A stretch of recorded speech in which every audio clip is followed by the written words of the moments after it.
嘘のように運が良くなる9つの習慣。なぜか運が悪い。努力しても報われない。タイミングがずれる。良い出会いに恵まれない。そんな日々に疲れていないか。だが、それはあなただけではない。この世界には確かに、うまくいく人とうまくいかない人がいる。けれどその違いは、才能でも運命でもない。たった一つ、日々の習慣だ。運は偶然の産物ではない。目に見えない気の流れを、意識と行動で整えた結果が運である。そして運を味方につけている人たちは、例外なくそれを無意識に実践している。今回紹介する9つの習慣は、どれも今日から誰でも始められるものばかりだ。だが続けた者だけが、本当の変化を手にする。これは迷信でもオカルトでもない。心理学や風水、脳科学の視点からも裏付けられた、現実を変える行動である。では、今すぐ始めよう。嘘のように運が良くなる人生の作り方を。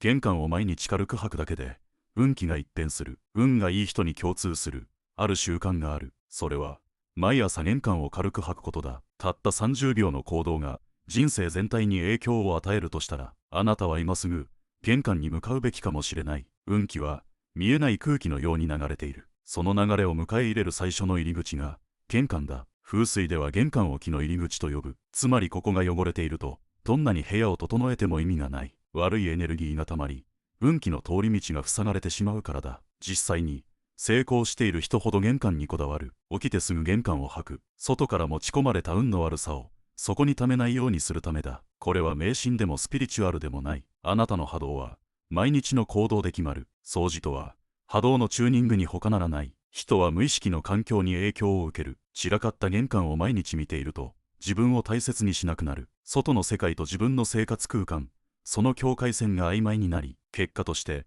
人間関係にも悪影響が出てくる。玄関掃除は気持ちを切り替えるスイッチだ。心がモヤモヤする日ほど玄関を整えるといい。心が整えば出会う人の質も変わる。新しい仕事のチャンスや思わぬ収入の話が舞い込むのは、不思議と玄関掃除を習慣にした直後だったという話は数えきれない。靴が散乱している玄関は過去の重さが詰まっている。履いていない靴を処分するだけでも気の流れが変わる。さらにドアノブや玄関マットも忘れてはいけない。人が触れる場所にはエネルギーが溜まりやすい。玄関マットは運気を受け止めるフィルターのようなものだ。ここが汚れていると良い運もすべて跳ね返してしまう。だからこそ重要なのは完璧にすることではなく、毎日少しずつ整えることだ。完璧な掃除を1回するより30秒の掃除を毎日続ける方がはるかに効果がある。なぜなら運は継続する姿勢に引き寄せられるからだ。日本の家は靴を脱ぐ文化がある。つまり玄関は外の世界と内の世界の結界のような場所。その境界を整えるという行為には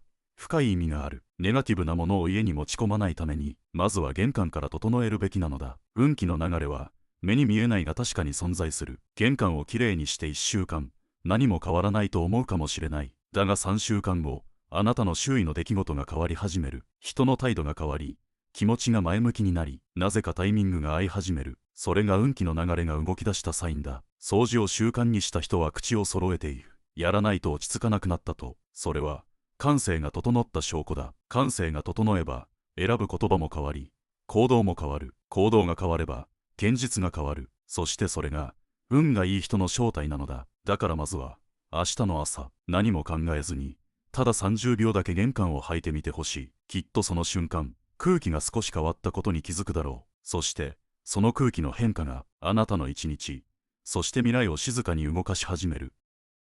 鏡を磨く者にだけ輝く未来が映る。曇った鏡で輝く未来を映せるわけがない。鏡はただのガラスではない。それは今のあなたを映し、未来の運気を増幅する不思議な道具だ。だからこそ、そこに映る自分を曇らせたままにしてはいけない。運が良い人ほど鏡を大切にする。洗面所の鏡、玄関の鏡、手鏡。彼らはどんな小さな鏡でも常に磨かれた状態で保っている。なぜなら鏡は良い運気を何倍にも引き寄せる波動の反射板だからだ。風水では鏡は気を増幅する存在とされている。良い気を取り込めばそのまま跳ね返して倍増する。だが曇っていればそれはむしろ逆効果になる。鏡に汚れや曇りがあればせっかくの運気も跳ね返され、流れが滞る。洗面所の鏡は特に重要だ。水回りは金運と深くつながっている。朝起きて顔を洗うときに最初に見るのが鏡だ。その鏡が曇っていれば、その日一日の気分もどこか曇ったままになる。逆に、ピカピカの鏡で自分を見れば、今日もやれる。そう自然に思えてくる。これは心理学でも説明がつく。人は視覚情報から受ける影響が非常に大きい。自分の表情、姿勢、雰囲気は鏡によって反映され、自己イメージを形成する。毎日曇った鏡で自分を見る人間と、輝く鏡で自分を見る人間、その差は、やがて思考の質と行動の違いに現れる。さらに、鏡を磨くという行為には象徴的な意味がある。それは、自分自身を磨くという行為と重なる。表面的な姿ではなく、内面まで整えるという意識が育つ。磨かれた鏡に映る自分は、昨日より少し整って見える。それが自信となり、また行動を変えていく。鏡を磨く習慣は、ほんの10秒でできる。朝、洗顔後にタオルでさっと拭くだけ。これだけで金運も仕事運も少しずつ動き始める。特に重要なのは毎日の継続だ。一度磨いただけでは運気は変わらない。常に整っている状態を保つことでエネルギーが循環し始める。古い鏡ほど念がこもる。何年も使っている鏡にはあなたの感情や記憶が蓄積されている。だからこそ定期的に徹底的に磨くことが必要だ。いらない布でもいい。ガラス用のクロスでもいい。大切なのは丁寧に向き合うという姿勢だ。磨くときにはただ無心に拭くのではなく、今日もいい一日になると唱えながら行うと効果が倍増する。言葉の波動と行動の波動が重なり、潜在意識に届く。そしてその潜在意識が現実を静かに変え始める。この習慣を取り入れると周囲の反応も変わってくる。家族や同僚、友人がふとなんか雰囲気が変わったねという。それは自分では気づかないほどの小さな変化の積み重ねだ。磨かれた鏡に映る姿は自分の未来の可能性そのもの。それが周囲に無意識のうちに伝わっていく。来客がある時も鏡がきれいな家は印象が良い。人は目に見えるものから無意識の波動を受け取っている。輝く鏡は明るく前向きなエネルギーを放つ。そのエネルギーが人を引き寄せ良縁をもたらす。曇った鏡では未来も曇る。ピカピカの鏡には明るい未来が映る。これは風水の言葉ではなく生き方の選択だ。今すぐ使っている鏡を一つ手に取り丁寧に磨いてみてほしい。その行動があなたの気分を変え、気分が変わることで運気の流れが動き出す。たった10秒でできることが人生の見え方を変える。その積み重ねがなぜかうまくいく人の正体なのだ。窓を開けるだけで運気は静かに流れ始める。一日の始まりにあなたは何をする？目覚めた瞬間、スマホを見る前にまずやるべきことがある。それは窓を開けることだ。たった1分のこの習慣があなたの運気を劇的に変える。空気は目に見えないが確実に気を運んでいる。部屋にこもった空気は昨晩の疲れや寝ている間の呼吸による湿気と二酸化炭素で満ちている。このよどんだ空気は心のもやまで溜め込んでしまう。そのまま一日を始めれば気分はどこか重く、タイミングもずれていく。朝一番に窓を開け新鮮な空気を取り込むことで古いエネルギーが一掃される。これはただの換気ではない。運気の入れ替えであり、気の流れをリセットする行為だ。風水では朝6時から9時の間に入ってくる朝の気が最も質が高いとされる。この時間帯の空気には浄化と再生のエネルギーが含まれている。朝日とともに部屋に入ってくる新しい光と風、それを取り込むということは今日という一日にどうぞと迎え入れる姿勢そのもの。閉じたままの窓は運気を拒絶するサインだ。だからこそ目覚めたらすぐまず窓を開けることが重要なのだ。成功している人に早起きが多い理由はここにもある。彼らは朝の静かな時間に気を整え、体を起こし、思考をクリアにしている。そしてそのきっかけが窓を開けるというたった一つの習慣だ。この小さな行為が一日の質と流れを大きく変える。朝の空気には頭をクリアにする効果もある。新鮮な酸素を取り込むことで脳が活性化し、判断力や直感力が高まる。これはビジネスにも人間関係にも直結する。運の良い人はチャンスをつかむ判断が早い。その判断力を支えているのが実はこの朝の換気だったりする。心理的にも朝の窓開けには前向きな効果がある。太陽の光を浴びることでセロトニンという幸せホルモンが分泌される。このホルモンが日中の気分を安定させ、行動力を後押ししてくれる。気持ちが軽くなり、なぜか今日はうまくいきそうだという予感が生まれる。重要なのは完璧な時間でなくてもいいということ。真冬でもたった1分でいい。たとえ寒くても外の空気を部屋に通すことで空間にこもった気が流れ出し、運の入り口が開く。特に東向きの窓があればそこから朝日を迎え入れることができる。東の光は始まりのエネルギーを持っている。その光を浴びながら深呼吸を一つするだけで心が整う。深く吸い込みゆっくり吐き出す。その呼吸とともに昨日の疲れや不安を外へ出し、今日の新しい運気を胸いっぱいに取り込む。この習慣を続けることで、部屋の空気だけでなく、あなた自身の思考も整ってくる。何を選び、何に集中し、どう動くか、そのすべての判断に、すっとした明快さが生まれる。朝の換気は、行動のきっかけであり、運の切り替えスイッチでもある。そして何より、それは自分自身への宣言でもある。今日も最高の一日にすると、窓を開けるという行動で決意を示すのだ。今の環境に停滞を感じるなら、まずは空気を動かすことから始めよう。空間が変われば、気分が変わる。気分が変われば、選ぶ言葉も行動も変わる。そしてその小さな変化が、人生を少しずつ動かし始める。目覚めたらまず窓を開ける。今日から、それを新しい習慣に加えてほしい。あなたの中にこもっていた流れが、静かに動き出すのを感じるだろう。トイレを磨けば、金運と人生の流れが整い出す。トイレ掃除は、運気を上げるための裏の王道だ。誰も見ていない場所を、どれだけ丁寧に扱えるか。その姿勢が、運の流れを決定づける。風水では、トイレは陰の気が最も溜まりやすい場所とされる。つまり、家の中で最も気が滞りやすく、運を左右しやすい空間だ。特に金運と深く関わるとされるこの場所を、汚れたまま放置しているなら、あなたの金運は、知らぬ間に下がり続けているかもしれない。実際、億を稼ぐ経営者や有名な芸能人の多くが、トイレ掃除を習慣にしていると語っている。それは偶然ではない。彼らは直感的に、見えない流れを整えることの重要性を知っている。トイレは、最も避けられがちな場所だ。その汚れやすさゆえに、つい後回しにされる。だが、それを率先してきれいに保つという姿勢が、小さなことを丁寧にできる人間という強いメッセージを放つ。そういう人間に、運は寄ってくる。なぜなら運気とは、日常の小さな積み重ねに反応するからだ。目立たない場所にこそ、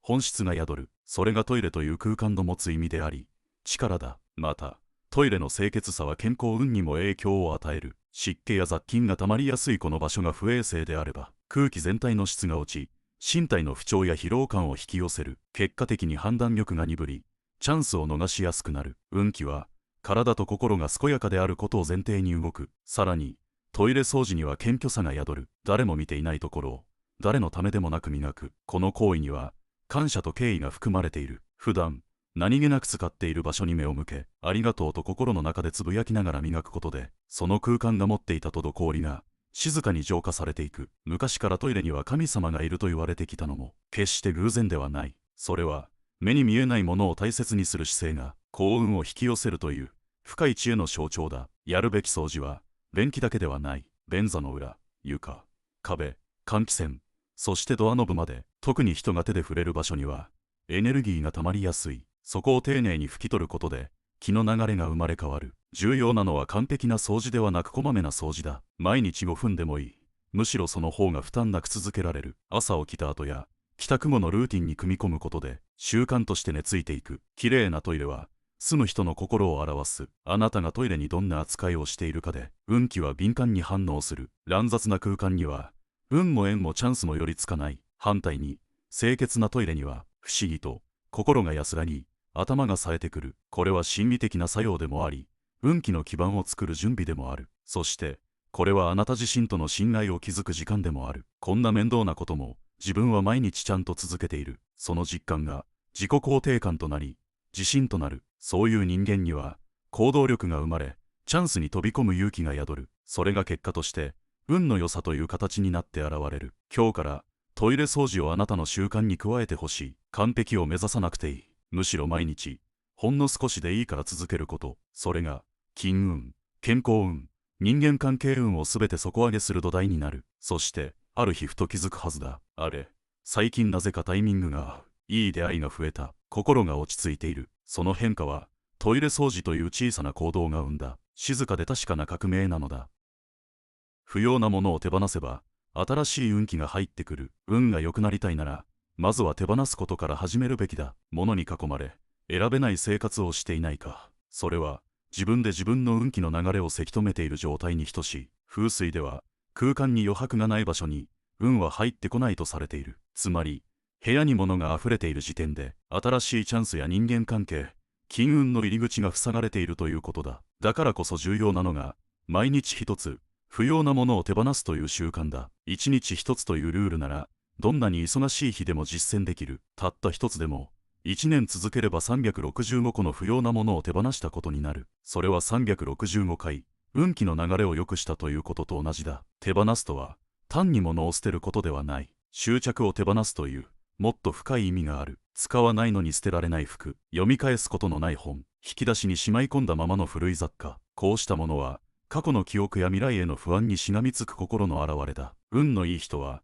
この執着の扱いがうまい。彼らは、自分にとって本当に必要なものを見極める力がある。それは、日々の選択と手放しの繰り返しで育ててきた判断力だ。だからこそ、チャンスが来た時に迷わず動ける。スペースも、心も、準備ができているのだ。物を減らすことで、思考がクリアになる。探し物が減り、時間が増え、感情のノイズが少なくなる。結果として、冷静に物事を判断できるようになる。これは、心理学的にも証明された事実だ。整った空間は、集中力と幸福感を高める。さらに、手放すときは必ずありがとうと声に出して伝えること。この一言で、物に宿ったエネルギーを穏やかに自分の中に返すことができる。感謝せずに捨てたものは、なぜか後から後悔を呼ぶことが多い。逆に、感謝して手放したものは、人生に静かな余白と豊かさをもたらす。手放す対象は何でもいい。サイズの合わない服、古いタオル、読み終えた冊子。最初は捨てやすいものから始めればいい。だが慣れてきたら、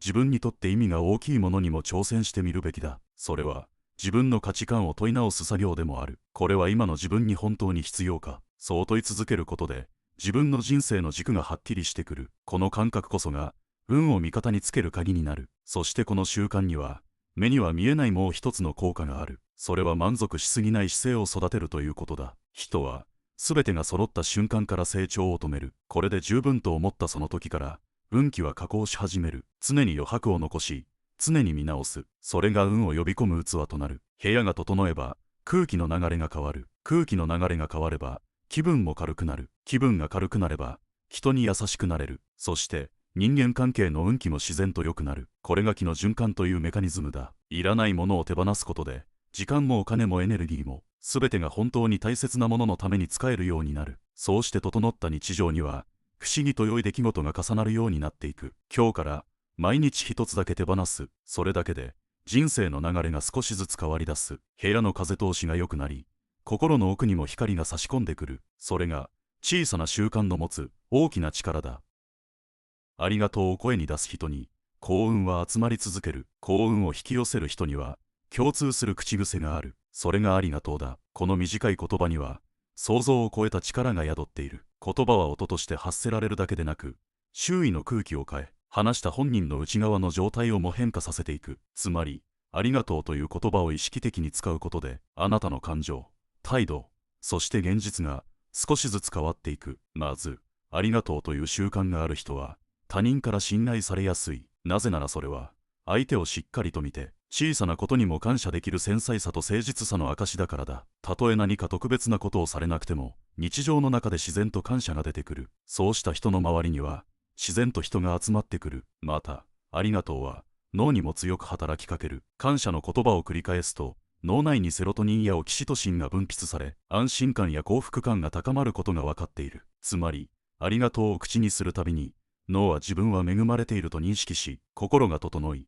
ポジティブな状態に近づいていく。運の流れというのは、こうした内側の状態に反応して動く。不満や文句ばかり言っている人の周囲には、同じような気を持つ出来事が集まる。反対に、感謝の波動を放つ人には、良縁やチャンスが次々に引き寄せられていく。それは偶然ではなく、波長の法則と呼ばれるごく自然な現象だ。そして、最も大事なのは、ありがとうを意識的に言うことだ。無意識に口にするだけでは、その力は半減する。心の中で、その状況や相手をちゃんと受け止めた上で、ありがたいと感じて言葉にする。この意識が、言葉にエネルギーを宿らせる。例えば、朝の天気が良かった時、満員電車で少しだけ席を譲ってもらえた時、コンビニで店員が丁寧に対応してくれた時、日常の小さな場面でありがとうを見つけていく。それは、意識のレンズを感謝にピントを合わせるという訓練でもある。感謝は、最強の引き寄せツールだ。目の前にあるものすべてに感謝できる人は、すでに運を味方につけている。なぜなら、足りないものを探すのではなく、今あるものの豊かさに気づくという思考回路が、行動の質を変え、結果の質を変え始めるからだ。感謝の言葉は、自分自身にも向けるべきだ。朝起きられた自分、ちゃんと働いている自分、忙しい中でも誰かのために動いた自分、そんな自分に対してありがとうと言葉をかける。それだけで自分という存在に対する信頼と愛情が育っていく。そしてもう一歩進めるなら、辛いこと、悲しいことにもありがとうを言うことだ。失敗した時、誰かと衝突した時、思うように進まなかった時にこそ声に出してみる。この経験は自分を成長させるために必要だったんだ。そう認識できた瞬間、目の前の出来事の意味が反転する。それが現実を味方につけるということだ。習慣にするコツは、1日3回意識的にありがとうを言うと決めること。その回数を守ることが目的ではなく、感謝の視点で日常を見ようとする。その姿勢こそがあなたを少しずつ運の良い人へと変えていく。ありがとうと言える人は自分も他人も大切にできる。だからこそ運にも人にも愛される。その言葉は誰にでも使えるが、本当の意味で使いこなしている人は意外と少ない。今のあなたがどれほど大きな幸運を引き寄せる可能性を秘めているか、それは今日この後誰にありがとうというかにかかっている。そのイチゴがあなたの未来を変える起点になる。できるというたびに現実はひっそり動き出す。口にする言葉は思考を作り、思考は行動を変え、行動が現実を変えていく。その最初の一歩が言葉だ。だからこそできるを口癖にしている人は運を味方につけやすい。そんなの無理に決まってる。自分には無理だよ。そう言ってしまった瞬間、脳は思考を停止する。解決策を探すこともやめ、視野が閉ざされてしまう。反対に、どうやったらできるかなと問いを変えるだけで脳はフル回転し、可能性を探し始める。その違いが未来を分ける。できるということは現実逃避でも自信過剰でもない。それは自分にはまだ使っていない力があるという前提を選ぶこと。そしてその力を引き出す方法を今から探すという態度の表明だ。だからこそこの口癖を持つ人は状況を突破する力を育て続けていける。成功者の多くはまずできると言ってから考える。やったことがないことでも一度やってみますと引き受ける。その後で本気で調べ、本気で学び、本気で動く。この挑戦を前提にした思考が周囲の信頼とチャンスを引き寄せていく。逆にできないと言い続ける人にはどんなに優れた才能があってもそれを発揮する舞台が用意されない。なぜなら自分でその可能性を捨てているからだ。運がいい人には流れの中に飛び込む勇気がある。そしてその勇気の土台には必ずできるという信念がある。またできるを口にする習慣には潜在意識を味方につける力がある。人の心は繰り返し使われた言葉に反応し、それを現実と信じて行動や判断を変えていく。たとえ最初は根拠がなくても自分にはできると言い続けることで脳はその言葉通りに自分の限界を押し広げ始める。これは単なる思い込みではない。科学的にもポジティブな自己暗示がパフォーマンスを向上させることは証明されている。アスリートが本番前に自分を鼓舞する言葉を使うのもそのためだ。注意すべきはできるということがゴールではないということ。それはあくまでもスタートラインに立つためのスイッチだ。その後には努力や工夫、継続が必要になる。だができると思って動き出した人とできないと諦めた人では見える景色も手に入る未来も全く違ってくる。大切なのは小さなことからできるを使うこと。朝いつもより早く起きる。やるべきことを後回しにせず終わらせる。誰かに気持ちを伝える。そのすべてにできると声に出すだけで毎日が静かに変わっていく。そしてできると言った後は必ず小さくても一歩踏み出すこと。その行動こそが口癖に魂を宿らせる。それが続くと言葉が現実を作るという体感が確信に変わる。その時あなたの中に自分は運を動かせるという軸が生まれる。できるを繰り返すことで人は失敗を恐れなくなる。なぜならたとえ失敗しても次はできるに切り替えられるからだ。そうした柔軟さと前向きさが他人を勇気づけ、結果的に人間関係も円滑に回り始める。周囲がどう言おうと自分だけはできると言い続ける。その姿勢がやがて本当にできる人を作っていく。今日から何かを始めるたびにできると声に出してみてほしい。その一言があなたの中の眠っている可能性を揺り起こす。そしてその目覚めた力が運を新しいステージへと導いていく。食べ物を丁寧に味わう人に人生は優しく応えてくる。運がいい人には共通する特徴がある。それは目の前にあるものを当たり前だと思わないことだ。特に食べ物に対する姿勢を見るとその人の心の在り方がよくわかる。食事というのはただ空腹を満たすための作業ではない。それは命を受け取る時間だ。米も野菜も肉も魚も全てがかつて生きていた存在であり、その命を自分の命としていただくという深い循環の中に私たちは生きている。この感覚を忘れてしまうと、食事が雑な行為に変わってしまう。スマホを見ながら片手で食べ、味も感じずに口に詰め込む。飽きたら残し、何も感じないまま捨てる。そんな食べ方を続けていれば、人生のあらゆるものが粗末になっていく。反対に、食べ物に心からありがとうと言える人は、目に見えないところで、運の流れを味方につけている。食べる前に手を合わせる。ゆっくり噛みしめて味わう。一粒も残さず丁寧に食べきる。そのすべてが、今、ここにある命を大切にしているという、深い意識の表れだ。また、感謝して食べると、心が満たされやすくなる。人は足りない状態に陥ると、つい余計なものを求めたり、他人と比べて不安になったりする。だが、目の前の食事をありがたいと感じられる人は、内側にあるという感覚が育ちやすい。それは、運の流れを安定させる大きな鍵になる。さらに、感謝を込めて食べることで、消化のリズムや体調も整いやすくなる。食べ物が身体に入る前に、どんな意識で向き合ったかが、そのまま身体の反応に影響を与えるからだ。心がざわついたままの食事と、静かに味わう食事とでは、同じ栄養でも、吸収の質が全く違ってくる。そして、残さず食べるという行動には、意志がある。もったいないからという感覚を超えて、いただいたものを最後まで生かしきるという覚悟がある。その覚悟は、小さなことに見えて、日常のあらゆる選択にも反映されていく。物を大切に扱う。人間関係を丁寧に築く。今日という一日を無駄にしない。そうした姿勢の根底には、目の前にあるものを粗末にしないという価値観がある。それは、幸運を呼ぶ土台になる。習慣にするには、まずいただきますとごちそうさまを丁寧に言うこと。その一言に、どれだけ心を込められるかが試される。そして食事中は、意識を食べることに集中する。できるだけ感覚を研ぎ澄まし、素材の味や温度、食感を味わう。それだけで、食事の時間は神聖な儀式に変わる。誰かが作ってくれた料理には、必ずその人の時間と労力と気持ちが込められている。それを受け取って残すというのは、その全てを無視するということに等しい。逆に、感謝して全てを食べきることは、その人の思いを受け止めた、という静かなメッセージになる。運とは、目に見えないエネルギーの流れだ。その流れは、日々の行動と心の在り方によって、少しずつ動いていく。食べ物を大切にする人には、そうした見えない流れが確実に味方し始める。あなたが今日、何を食べ、どう向き合うか、その一回の食事が、明日の運を変えていく。だからこそ、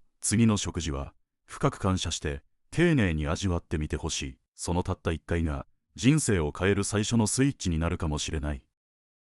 財布の中は、あなたの意識を映す鏡。財布には、その人の金運だけでなく、意識の状態や人生のリズムまでもが映し出される。なぜなら、財布はお金の通り道であり、そこには日々の価値観と習慣が色濃く現れているからだ。運のいい人ほど、財布の扱いが丁寧である。レシートでパンパンになった財布をポケットに無造作に突っ込み、支払いのたびに探し回り、やっと小銭をかき集める。そんな日常が続いていれば、お金の流れも、人生の流れも滞るのは当然だ。財布の中は、エネルギーの通路だ。そこに不要なものを溜め込みすぎると、本来スムーズに流れるはずの運やチャンスが、紙くずのような情報の中にうずもれてしまう。レシートを入れっぱなしにする人には、二つの共通点がある。一つは過去を引きずる習慣。二つ目はお金を無意識に扱っていること。どちらも、目に見えないところで運をされてしまう要因となる。過去の支払いの記録を、必要以上に財布に留めておくことは、すでに終わった出来事に執着していることと同じだ。それは、前に進む流れを自ら止めてしまう行為でもある。また、お金というエネルギーに感謝せず、ただ支払って終わりという雑な扱い方を続けていると、次第にお金そのものからも信頼を失っていく。お金には感情があるとまでは言わないが、人がどんな意識で扱うかによって、その巡り方は明確に変わっていく。レシートをその場で出す。財布の中を定期的に整理する。そうした小さな習慣が、実はお金の流れを整えるための儀式になっている。大切なのは、レシートを捨てることではなく、使ったお金を一度見つめ直すという時間を持つことだ。この一枚のレシートが、どんな価値を生んだのか、それは本当に必要な出費だったのか、その振り返りを一瞬でも行うことが、自分の意識を整えることにつながる。整理された財布には、呼吸がある。お札は丁寧に向きを揃えられ、中身は常にすっきりとしていて、開けた時に、自分自身も心が整うような感覚になる。この状態は、金運の土台を整える上でとても重要だ。また、財布が整っている人は自己管理能力が高い。つまり、自分の感情や時間、行動にも整理が行き届いている。だからこそ、チャンスを逃さずにつかめるし、困難な状況でも冷静に判断できる。小さなことにこだわっている場合じゃないという人ほど、実はその小さなことをおろそかにして運を逃している。財布のレシートを1枚取り出す。そのわずかな所作にすら、自分の未来を変える力が隠れていることを忘れてはならない。もし、今あなたの財布がレシートで膨らんでいるなら、それは過去にとらわれすぎていませんかというサインかもしれない。今すぐ全部捨てる必要はない。けれど、その一枚一枚を見つめ直しながら、自分のこれからに、本当に必要なものだけを残すという感覚を育ててみてほしい。そうすることで、財布はただのお金入れではなく、あなたの内面を映す意識の道具へと変わっていく。そしてその整った意識の上に、運は静かに流れ込み始める。運がいい人と悪い人の差は、ほんのわずかな習慣の違いに過ぎない。だが、そのわずかが積み重なると、人生は驚くほど違う景色を見せてくる。玄関を掃き、鏡を磨き、窓を開けて空気を入れ替える。そんな地味で小さな行動の中に、目に見えないエネルギーの流れが生まれている。心を整え、空間を整え、言葉を整え、日々の中にある当たり前を丁寧に扱うことで、人生は少しずつ、静かに好転していく。運とは偶然ではない。運とは、意識の結果である。どんな現実にも意味があり、どんな習慣にも力がある。今日から、一つでいい。今の自分ができる範囲で、心から納得できる行動を選んでみてほしい。それだけで、流れは変わる。あなたの人生が、静かに運ばれていくように、すべての瞬間に、穏やかな追い風が吹くように、これまで気づかなかった幸運が、すぐそばで、あなたを待っている。